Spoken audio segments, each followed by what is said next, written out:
How to translate voice messages in WhatsApp. So let's get started. First of all you have to do is open the WhatsApp app on your mobile device and make sure that you are signed into your WhatsApp account. Now once inside the WhatsApp, all you have to do is tap on the settings icon available at the bottom right corner of your screen and navigate to the settings. Now once inside the settings, scroll down and tap on the chats option available there.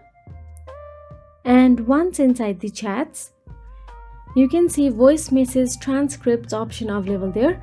Now all you have to do is toggle that switch on, and once you toggle the voice message transcript option, you will be navigated to choose a language of your preferences. All you have to do is continue and choose a language. Here I am selecting the English. And that is it. If you found this video helpful, please like, share and subscribe, and thank you so much for watching.